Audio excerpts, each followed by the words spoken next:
Powder, हरा धनिया, हरी मिर्च, प्याज और तेल। एग फ्राई सैंडविच बनाने का तरीका। सबसे पहले एक बाउल लें, उसमें अंडा, हरी मिर्च, प्याज, पत्ता गोभी, नमक, लाल मिर्च पाउडर और हरा धनिया डालकर मिक्स करें।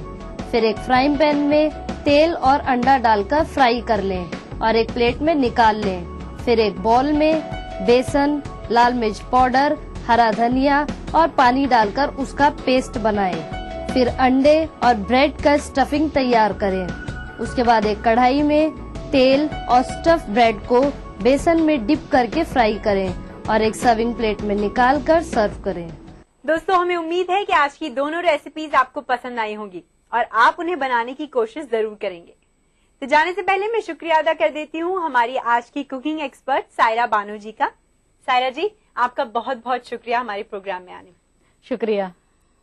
तो चलिए दोस्तों, इसी के साथ आपसे विदा चाहूंगी, लेकिन जाने से पहले आप सभी को याद दिला दूं कि अगर आप भी हमारे प्रोग्राम का हिस्सा बनना चाहते हैं तो जल्दी से अपनी रेसिपीज हमें लिख भेजिए। इसके लिए आप नोट कीजिए हमारा पता।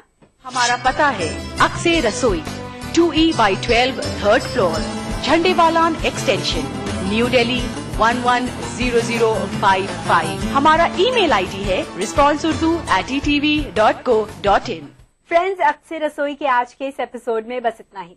अगली बार हम आपकी सेहत का पूरा ख्याल रखते हुए दोबारा हाजिर जरूर होंगे। तब तक के लिए आप अपना ख्याल रखिएगा। खुदा हाफिज।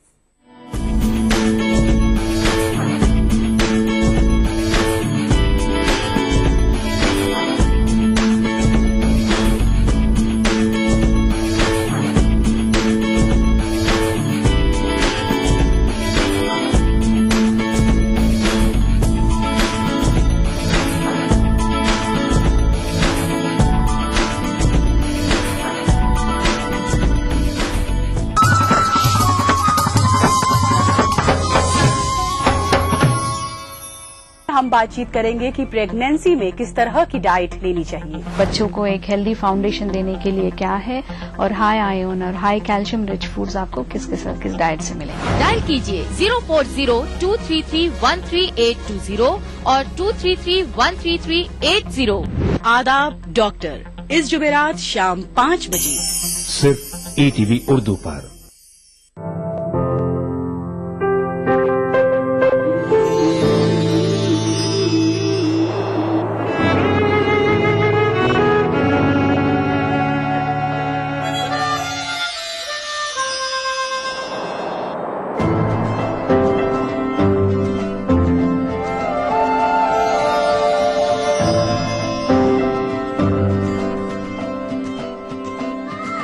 नए एहसासों से जुड़े नए रिश्ते बिखेरेंगे रंग। जिंदगी लाइव सीजन 5 इतवार दोपहर 12 बजे और शनिवार दोपहर 12:30 बजे।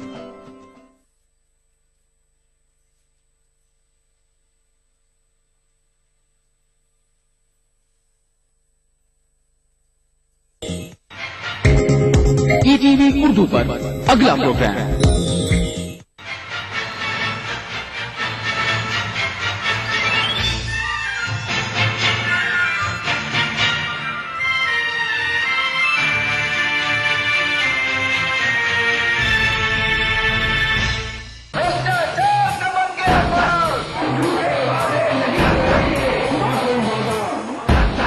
मेरा वोट, मेरा अधिकार, मैं चुनूंगा अपनी सरकार। ये सिद्ध है सबको दिखाने की, ए इंडिया तुझको आजमाने की। वोट ताकत है ये बताने की, आगे बढ़ेगा अब तो हर दिल में धड़केगा इंडिया। करेगा इंडिया, आगे बढ़ेगा इंडिया। नमस्कार, आदाब, मैं हूं त्रिदीप रमन। वोट करेगा इंडिया में आपका बहुत बहुत स्वागत है। मेरे साथ स्टूडियो में मौजूद हैं चुनाव विशेषज्ञ अरविंद मोहन। अरविंद जी, वोट करेगा इंडिया में इस्तकबाल है आपका। आज हम बातचीत का सिलसिला आगे बढ़ाएं, इससे पहले ETV के सुधी दर्शकों से कहना चाहेंगे कि बच चुका है इस सबसे बड़े चुनावी महासमर का बिगुल। बीत चुकी है शहमात की सबसे बड़ी बिसात। आमने सामने आ डटे हैं सियासी रणबांकुरे, वे सजाते हैं चौसर, चलते हैं पासे, पर हर हाल में दांव पर होता है आपका भविष्य। ऐसे में आप कैसे चुने सही सरकार, यही मकसद है वोट करें इंडिया का। आज हम बात करने वाले हैं इस आम चुनाव के चेहरे की, चुनावी मैदान और मुद्दों की। अरविंद जी, कितना अलग होने वाला है इस बार का आम चुनाव? दिल्ली चुनाव के बाद आपके उभरने के साथ दो तीन चीजें बहुत साफ हो गई हैं। एक तो ये है कि लड़ाई मुद्दों पे ही होगी और वो मुद्दे भ्रष्टाचार, शासन, अपना गवर्नेंस, इस किस्म के मुद्दे होंगे। चुनावी मैदान, मुद्दे और चेहरे तीनों इस बार के आम चुनाव में बदले बदले नजर आएंगे। अरविंद जी से हम बातचीत का सिलसिला यूं ही जारी रखेंगे। उससे पहले हम अपने दर्शकों को ये बताना जरूरी समझते हैं कि आज के एपिसोड में हम आपको क्या क्या दिखाने वाले हैं। सबसे पहले हम आपको दिखाएंगे चुनावी मौसम के पीछे के आहटों को चुनावी चटपट में। इंतखाबी सियासत में आउट ऑफ बॉक्स सोच की होड़ मची है। फिर आप देखेंगे हमारी स्पेशल स्टोरी महासमर का मैदान, मुद्दे और चेहरे। एक बार फिर पूरा मुल्क इंतखाबी जंग के लिए तैयार है। पर जानेंगे हमारे तीनों विशेषज्ञों की राय, यानी इंडियन एक्सप्रेस के वरिष्ठ पत्रकार प्रदीप कौशल, हिंदी जगत के वरिष्ठ पत्रकार हरिमोहन मिश्र तथा न्यूज ट्रस्ट ऑफ इंडिया की प्रबंध संपादक गीता सिंह की एक्सपर्ट राय। और प्रोग्राम के सबसे आखिर में हमारा एक तड़कता भड़कता सेगमेंट, चोट करेगा ताऊ। मारा नाम है ताऊ फुकाराम। लेकिन सबसे पहले पेश करेंगे चुनावी चटपट।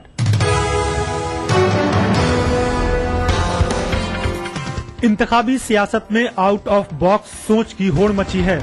अपने इंतखाबी तशहीर को नई धार देने के लिए नरेंद्र मोदी नए एक्सपेरिमेंट करने में यकीन रखते हैं। मोदी का इंतखाबी कैंपेन पहले से ही वेब टूल 2.0 के वसी इंटरनेट दायरे यानी Twitter, Facebook, hang out, podcast वगैरह से लैस है। अब छोटे बड़े शहरों, कस्बों में मोदी के 3D रथ को घुमाने की भी तैयारी है। मेट्रो और बी टाउन में रवायती पोस्टरों की जगह 3D और LED तकनीक से लैस मोदी के चमकते कटआउट अब नजर आएंगे। इस मर्तबा के आने वाले इंतखाबात में तकरीबन 12 करोड़ नौजवान पहली बार अपने हक राय दही का इस्तेमाल करेंगे। उन्हें लुभाने के लिए एक चीनी कंपनी सुपर नमो थीम से लैस एक स्मार्टफोन तैयार कर रही है। ऐसे 50,000 स्मार्टफोन नौजवानों के दरमियान मुफ्त तकसीम किए जाएंगे। स्मार्टफोन के लिए मोदी से जुड़े 25 से भी ज्यादा ऐप्स यानी एप्लीकेशन तैयार किए जा रहे हैं। इसमें Modi gauge, Modi run, Rahul versus Modi जैसे पोल ऐप्स हैं। मोदी केजरीवाल की ही तर्ज पर रोबो कॉलिंग तकनीक से अपनी आवाज बराह रास्त वोटर्स तक पहुंचा रहे हैं। यानी इन तमाम इंतखाबी शोरगुल, नारों और मान मनोवल के दरमियान खामोशी भी कहां चुपचाप बैठी है। वो तो तशहीर के इन तमाम जुमलों के माने गहराई से तलाश रही है।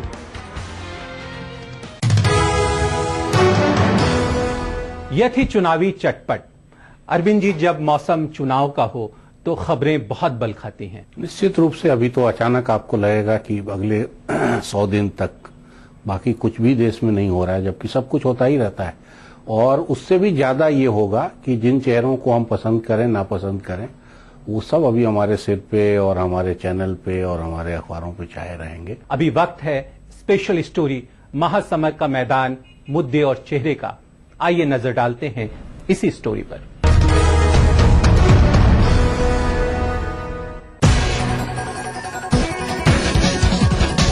एक बार फिर पूरा मुल्क इंतखाबी जंग के लिए तैयार है। बिसात बीत चुकी है। हर छोटा बड़ा दावेदार अपनी हिकमत अमली तैयार करने और हर महाज को चाको चौबंद करने में जुट गया है। इस बार हर उम्मीदवार कुछ कश्मकश में है। दरअसल गर्मियों में होने वाले फाइनल मुकाबले के पहले जाड़े के फैसले ने ऐसा चैलेंज पेश कर दिया है कि इंतखाबी मैदान के सभी मुद्दे बदले हुए लगते हैं। 2014 का चुनाव परिवर्तन का चुनाव होगा। इस समय पूरे देश में वातावरण है परिवर्तन का। लोग कुछ नया देखना चाहते हैं, कुछ बेहतर देखना चाहते हैं। इसलिए आने वाला चुनाव जो है उसके लिए अगर आप मुझे पूछें कि क्या उसका केंद्र बिंदु रहेगा, तो मैं ये कहूंगा कि परिवर्तन। लोग बदलाव करेंगे, अब बदलाव कैसा होगा, किसके पक्ष में होगा, कहाँ होगा, कितना होगा, वो सब निर्भर करता है जमीन के ऊपर किस पार्टी की क्या ताकत है।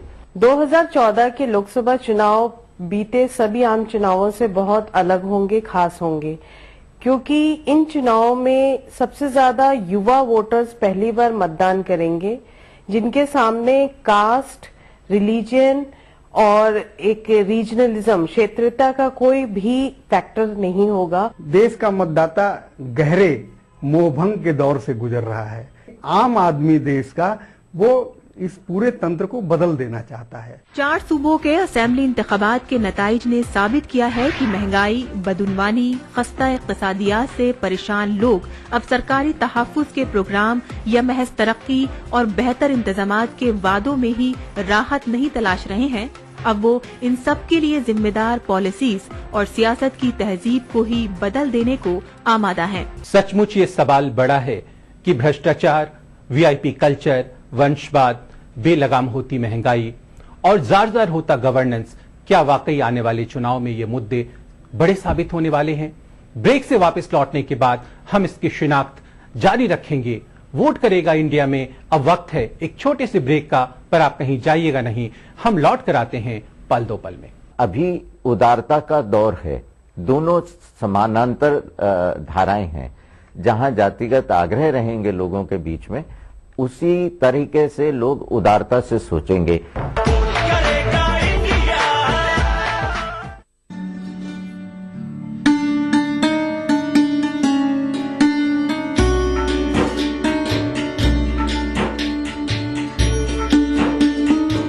कोकण में तहजीब और तमद्दुन के पेशरो और अलंबरदार हजरत दीवान शाह की सबाने हयात पर खुसूसी पेशकश।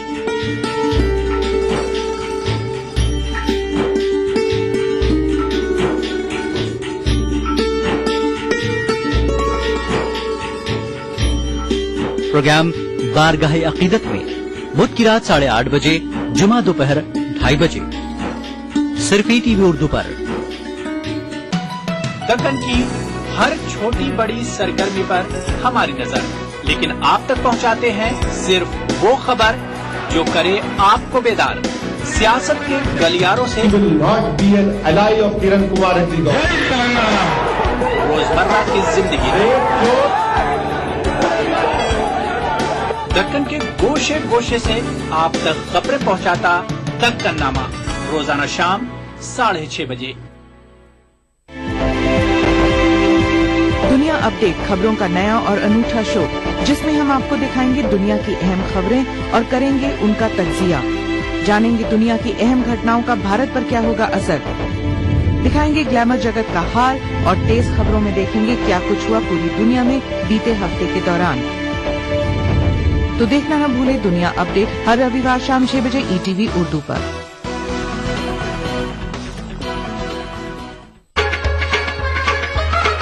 गर फिरदौस बर्रुए जमी अस्त, हमी अस्तो हमी अस्तो हमी अस्त। जम्मू कश्मीर के हर वाकये और हर पहलू पर ईटीवी की नजर। देखिए ईटीवी उर्दू कश्मीर रोजाना शाम 7 बजे और सुबह 7:30 बजे, सिर्फ ईटीवी उर्दू पर।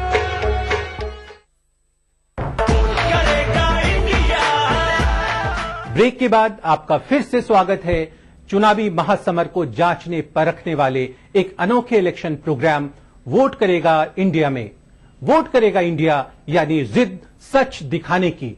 ब्रेक पर जाने से पहले आप देख रहे थे हमारी खास पेशकश और ये समझने की कोशिश कर रहे थे कि बेचारगी की कवच में लिपटा आखिरकार वो कौन सा लीडर है जो आज हमारी सरपरस्ती कर रहा है।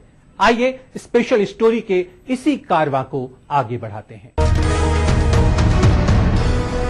लिहाजा दिसंबर के पहले हफ्ते में आए फैसले के बाद बदले मुद्दों और मैदान के बरअक्स इख्तिदार की चाहत रखने वाले छोटे बड़े सभी दावेदार अपनी हिकमत अमली नए सिरे से तैयार करने पर मजबूर हुए। बच्चों की शिक्षा की समस्या को रोजगार चाहिए, प्रगतिशील भारत, इससे ज्यादा क्या चाहिए। अब बदउनवानी, वीआईपी कल्चर, अकरबा परस्ती बड़ा मुद्दा बनने लगे हैं। बुनियादी मुद्दे बेशक बेपनाह महंगाई, बदउनवानी और दम घुटने वाले इक्तिसादी माहौल ही हैं, जिनसे लोगों की जिंदगी बुरी तरह से मुतासिर हो रही है।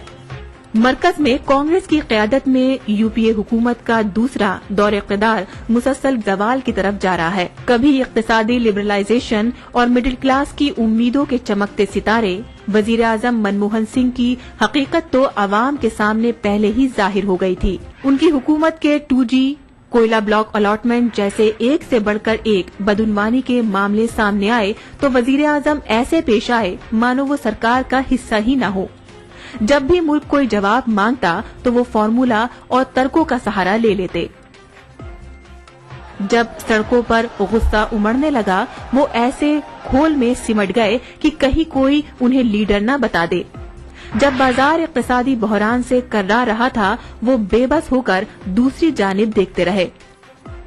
उनकी हुकूमत के आखिरी दौर में मुल्क मंदी की मार से परेशान है और लोग मुख्तलिफ मसाइल से दो चार हैं और नई पीढ़ी बेहद बेचैन और गुस्से में है।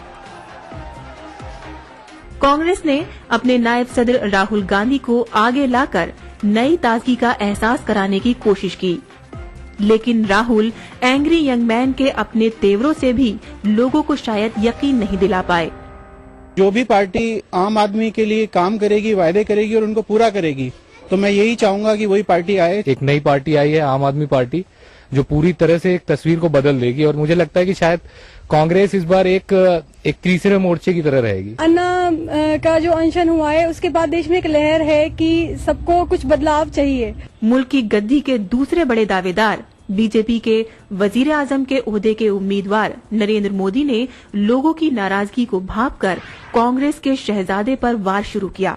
वो लोगों को यकीन दिलाने की कोशिश करते रहे कि वो तरक्की और बेहतर इंतजामात से मुल्क की तस्वीर बदल देने का मादा रखते हैं। भाजपा एक शासक दल के तौर पे अपने आप को देखती है। अब एक गैर जिम्मेदार भूमिका निभाते हुए अगर वो ये सोचे कि अंतर्राष्ट्रीय समुदाय उसको स्वीकार करेगा तो उसकी गलतफहमी है, उसके लिए दिक्कत है। मेरा ख्याल है भाजपा के शीर्ष नेतृत्व को इन सारी परिस्थितियों के बारे में ज्ञान है। राजस्थान और मध्य प्रदेश के इंतखाबी नतीजों ने शायद कुछ हद तक ये बता भी दिया है कि कांग्रेस से आजिज आए लोग बीजेपी को इक़्तिदार सौंपने को तैयार हैं। लेकिन दिल्ली के लोगों ने नई राह पकड़ी तो सबकी आंखें फटी रह गईं। महज साल भर की पार्टी आम आदमी पार्टी की गैर यकीनी जीत ने सिर्फ कांग्रेस और बीजेपी को ही नहीं बेचैन किया, बल्कि ये भी बता दिया कि जात, मजहब और पहचान की सियासत करने वाली कई सियासी जमातों से ऊपर उठकर लोग मुतबादिल तलाशने लगे हैं। जिस तरीके का भारतीय समाज है, उसमें रातों रात अगर हम ये सोचें कि जाति एक विषय नहीं रहेगा, लोगों के सामने जातिगत आग्रह नहीं रहेंगे, तो मुझे लगता है कि यह सही नहीं होगा। जाति अपनी जगह रहेगी, महत्वपूर्ण भी रहेगी, लेकिन अभी उदारता का दौर है। दोनों समानांतर धाराएं हैं। जहां जातिगत आग्रह रहेंगे लोगों के बीच में, उसी तरीके से लोग उदारता से सोचेंगे। मेरे ख्याल से इस चुनाव में चूंकि यूथ सबसे ज्यादा इस चुनाव के साथ जुड़ेगा, तो उनके लिए जाति से ज्यादा बड़ा मुद्दा एम्प्लॉयमेंट का होगा।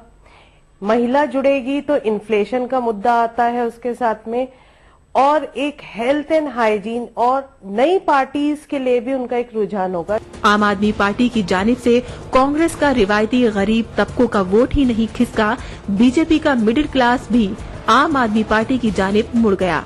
सबसे चौंकाने वाले तो बीएसपी के दलित वोट बैंक और मुस्लिम वोटरों का मन डोलना भी रहा है। यही महसूस कर जैसे ही अन्ना हजारे ने रालेगंज सिद्धि में अनशन की शुरुआत की, तकरीबन सभी जमातें लोकपाल को पार्लियामेंट से मंजूरी दिलाने को तैयार हो गयीं। बहरहाल अब माहौल और मुद्दों के बदलने से दिल्ली की गद्दी की सियासी जंग और दिलचस्प हो गई है। अभी आपने देखा कि महज मुद्दों और माहौल के बदलने से दिल्ली की गद्दी का महासमर किस कदर दिलचस्प हो गया है। अरविंद जी को भी देखकर यह समझा जा सकता है कि कितना कुछ चल रहा है अभी उनके मन में। यकीनन झूठ की बस्ती यहां आबाद है, लेकिन बहुत से लोग अभी जिंदा हैं सच बोलने वाले। हम सच की वानगी पर कई राज खोलेंगे, पर इस छोटे से ब्रेक के बाद आप कहीं जाइएगा नहीं। सच दिखाने की हमारी ये जिद बनी रहेगी ब्रेक से लौटकर आने के बाद। मारा नाम है ताऊ फुकाराम और प्यार ते मने लोग कवे हैं ताऊ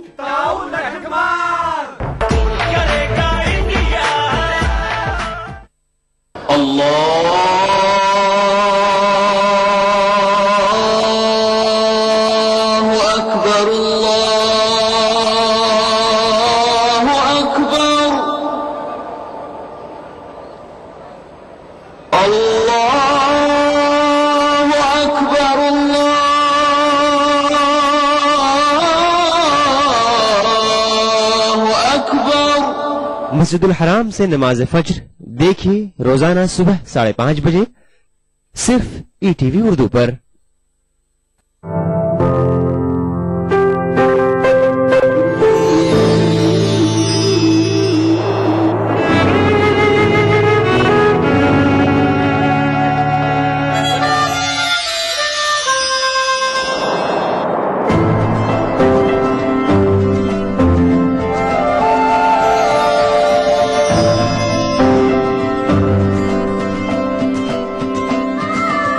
एहसासों से जुड़े नए रिश्ते बिखेरेंगे रंग। जिंदगी लाइव सीजन 5 इतवार दोपहर 12 बजे और शनिवार दोपहर 12:30 बजे।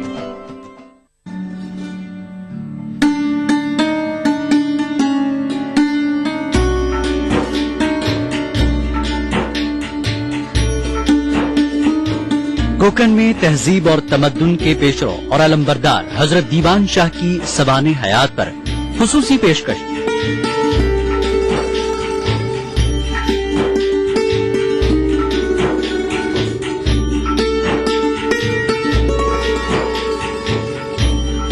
प्रोग्राम बारगाह अकीदत में बुध की रात 8:30 बजे, जुमा दोपहर 2:30 बजे, सिर्फ टीवी उर्दू पर। भागती दौड़ती जिंदगी में खबरों की कोई कमी नहीं, लेकिन हम आप तक पहुंचाते हैं सिर्फ वो खबरें जिसमें ना है कोई जानिबदारी, ना ही सनसनी। खबर जो हर दम आपको रखे बाखबर। देखिए दिन भर की खबरों का आईना 9 PM खबरनामा। दुनिया अपडेट खबरों का नया और अनूठा शो, जिसमें हम आपको दिखाएंगे दुनिया की अहम खबरें और करेंगे उनका तज्जिया। जानेंगे दुनिया की अहम घटनाओं का भारत पर क्या होगा असर।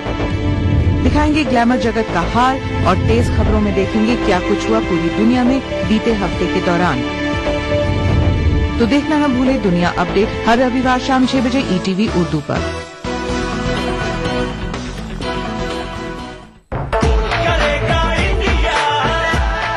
वोट करेगा इंडिया में आपका एक बार फिर से इस्तकबाल है। बगैर देर किए हम सीधे पूछते हैं अरविंद जी से कि आजादी का वो जश्न मनाए तो किस तरह जो आ गए हैं फुटपाथ पर घर की तलाश में। अरविंद जी, क्या हर मोर्चे पर विफल रही है यूपीए सरकार? पिछले 40 साल से मुल्क में एक भी पॉलिटिशियन सीना ठोक के ये नहीं कह सकता कि वो समाज की सेवा के लिए आया है। और अगर आया भी होगा, अगर किसी के मन में ये आदर्श होगा भी, तो ये जो सिस्टम इतना करप्ट हो गया है कि इसमें किसी को काम करने का ईमानदारी से न गुंजाइश है, न सबसे बेचारे प्रधानमंत्री दिखाई दे रहे हैं।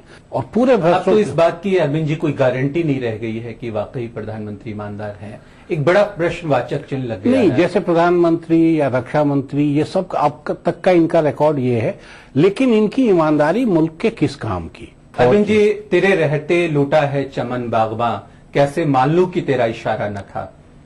कोलगेट पे जो हुआ, कोलगेट की सभी चीजों पे हुआ है। तो अब वही है कि ये सिस्टम अगर, या दूसरे लोग भी मैं कहूंगा, सिर्फ सरकार का नहीं, जो ब्लैक मनी लाने की बात कर रहे हैं मुल्क में, वो ब्लैक मनी का स्टेज बनवाते हैं, ब्लैक मनी का माइक है। जो बाबा रामदेव सबसे तेज ग्रोथ वाले इंडस्ट्रियलिस्ट हैं, वो उनके यहाँ ब्लैक कितना है, उनका काम कितना गड़बड़ है। अरविंद जी, आपको लगता है कि 2014 आम चुनाव का वोट जो होगा वो बदलाव के नाम होगा? निश्चित रूप से, और बड़े बदलाव के नाम होगा। अब ये जरूर है कि अभी भी जो लोग ये बदलाव की अगुवाई करना चाहते हैं या करते दिख रहे हैं, मुझे उनकी तैयारी में अभी काफी कमजोरी दिखाई दे रही है। केंद्र सरकार के खिलाफ जो लोगों का गुस्सा है, जो क्षोभ है, वो किसके हक में जाएगा? देखिए, अभी तक तो बहुत साफ लग रहा था दिल्ली में, मैंने महीना 1.5 महीना पहले तक, जब तक ये नतीजे नहीं आए थे दिल्ली के, तब तक कि काफी सारी चीजें नरेंद्र मोदी और भाजपा के हक में जा रही हैं। भले 272 उनका मिशन हो, पूरा हो, नहीं हो, उनको एलआई मिलने में दिक्कत हो, नहीं हो, लेकिन चीजें सब उसके हक में जा रही थी। लेकिन दिल्ली के नतीजों में आपके सफलता ने और नौजवानों के व्यवहार ने, मैं कहूंगा कि बिना साधन के नौजवान जिस तरह से दिल्ली में लड़े, गली गली गए और सब जगह पहुंच के उन्होंने काम किया। अरविंद जी, 49% महिला वोटर जो इस बार वोट करने जा रही हैं और तकरीबन 40 करोड़ युवा मतदाता, तो आपको क्या लगता है कौन होगा गेम चेंजर? देखिए, महिलाओं के वोट को मैं अलग नहीं मानता हूं। अभी तक नौजवानों का वोट भी बहुत अलग नहीं जाता था, लेकिन महिलाओं से ज्यादा उनका व्यवहार अलग है। महिलाओं के वोटिंग में ये हुआ है कि गरीब तबके, कमजोर तबके समाज के जितने निकले हैं, महिलाओं की वोटिंग उसी अनुपात में बढ़ी। हिंदी इलाके हैं जहां पे जातीय समीकरण हावी रहे हर बार, तो आपको लगता है ये टूटेगा, वो तिलस्म जो जाति का है? जाति कई बार हम लोग के अपने अनुभव में भी हमने देखा है कि जाति, सब इसी समीकरण के बीच भी लोग जाति भुला के वोट देते हैं। 77 में भी दिखाई दिया, 80 में भी दिखाई दिया, जब इंदिरा गांधी की हत्या हुई तब भी दिखाई दिया कि लोग जाति भुला के देते हैं। तो वो पोटेंशियल है, लेकिन मुझे अभी भी जो जाति से ऊपर की बात जो लोग कर रहे हैं, उनके अनुभव में, उनकी ईमानदारी में, उनके कमिटमेंट में अभी मुझे थोड़ा हल्कापन दिखाई देता है कि उसको भी भुला लेते हैं। अरविंद जी, मोदी का जिस तरह अभ्युदय हुआ है और भाजपा ने अपना उसको फ्रंट लाइन लीडर मान लिया है बाकायदा, तो आपको लगता है कि वोटों का ध्रुवीकरण सांप्रदायिक आधार पर होगा? देखिए, मोदी आए और सांप्रदायिकता न हो, ये संभव नहीं है। और उन्होंने इस पूरे चुनाव अभियान में ना उग्र हिंदुत्व की बात की, ना कोई ऐसी बात की है जो इस बात को पुख्ता करती हो। नहीं, जैसे खुद को हिंदू राष्ट्रवादी बड़े मजे से कहा राइटर के इंटरव्यू में, फिर उसके बाद मुजफ्फरनगर दंगे को लेके जिस किस्म की बातें हुई, फिर कुंभ के आयोजन पे जिस तरह साधु संतों से मिले, 84 कोस की परिक्रमा से जिस किस्म का रिश्ता उन्होंने रखा, उनके आगरा मंच से मुजफ्फरनगर के दंगाइयों को सफा पहनाया गया और उनको वो शाबाशी दी गई। अरविंद जी, अगर देश का नेतृत्व करने वाला प्रधानमंत्री ये कहता है कि हमारे संसाधनों पर पहला हक अल्पसंख्यकों का है, उससे आपको इतराज नहीं है, लेकिन मोदी अगर संत समाज से मिलता है तो क्यों इतराज है? देखिए, अल्पसंख्यकों का मामला सिर्फ धर्म का मामला नहीं है। ये बात अब बार बार साबित हो चुकी है कि इस समाज के सबसे पिछड़े हिस्सों में अल्पसंख्यक भी हैं। रोचक और बहुत ही बड़ा घमासान है इस बार के चुनावी महासमर में। महंगाई और भ्रष्टाचार के बढ़ते ग्राफ, इकबाल गमाते हमारे प्रधानमंत्री, बदलाव को आतुर युवा वर्ग, पर कांग्रेस ने भी अभी हथियार नहीं डाले हैं। हाथ में झाड़ू और निशाने पर कमल है। बहुत कुछ होना है अभी बाकी, कहानी अभी शेष है। इससे पहले कि हम आपको अलविदा कहें, हम सीधे आपको ताऊ के पास लिए चलते हैं, जिनकी खरी खोटी बातें बहुत कुछ कह जाती हैं।